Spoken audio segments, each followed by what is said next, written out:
Katie Chats at the Hotdocs Film Festival in downtown Toronto. I'm here with filmmaker Vic Sarin. How does it feel to have your documentary, The Boy From Geita, here at Hotdocs? Well, I think it's a great privilege. And as you know, all the films are made. It's not for me to watch, it's for people to watch. And this is a great platform, absolutely wonderful platform. So I'm very excited and I'm happy to be stepping out through the Hotdocs. And tell me a little bit about what got you going on making this film about albinism in Tanzania and what these, atrocities these children and people have to go through.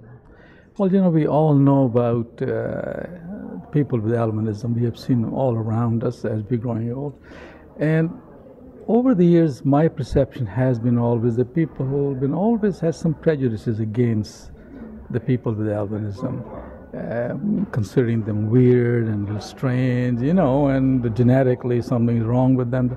So we knew all that, but I did not know the extent of this prejudice till I was doing a research on my other film, Hugh, which I did earlier than this film. And while doing research on that, when I came across this horrible, events of what happened in Tanzania against the people with albinism. So I thought, God, after hearing that kind of atrocities against these people, if I just walk away from it, then I felt, I'll be as bad as anybody else. You have to do something about it.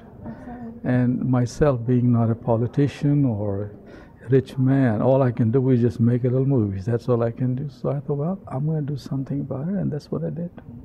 And these kids and adults who are essentially being hunted for their limbs and killed for witch doctors' benefit. What most surprised you about this entire ignorance, essentially, towards albinism? But I think, the strangest thing for me was that in this 21st century, we are going to the moon and we can have a heart transplant, and yet this kind of practice exists, and we just go along with it.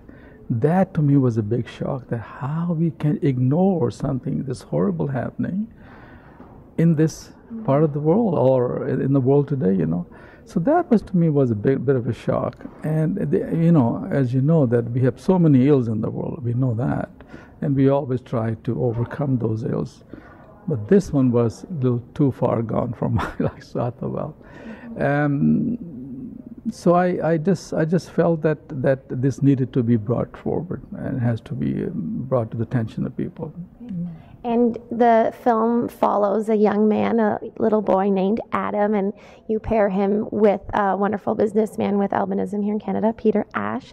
How did you meet the two of these individuals and sort of pair them together, or is that something you just sort of discovered? See, any film you do, that I have always felt that I know from conception, there's only one thing is certain for all of us, that we all going to go at the end, right? So the little journey which we take, I think is very important what we do with this little journey, how we can help each other out to make a better life, and hopefully, And so when you find something like that, it was very horrible and sad what was happening to Adam and what has happened to Adam. But at the same time, I like to give some hope in a film. So to find that anchor, I had to look around for it, and to my surprise, Peter Ash came. So it's a story of courage and compassion. And it's nice to have a compassion, but without action, compassion doesn't mean much. So then I found Peter, and he was compassionate, but he had action behind him. And where is the best place for us to find out more information on your film online? I wish I could tell you that. The Hotdocs website? The Hotdocs will probably be the best part right now, and maybe our own the company which has produced the film, cpfilms.com. I guess they'll have a little more to offer you. Okay. Well, thank you so much. Congratulations on this very important human rights film, and congrats on being your 6th time here back at Hotdocs. Thank you so much. Thank you. Thank you. I'm Katie Uhlmann reporting for Katie Chats at Hotdocs Film Festival in downtown Toronto.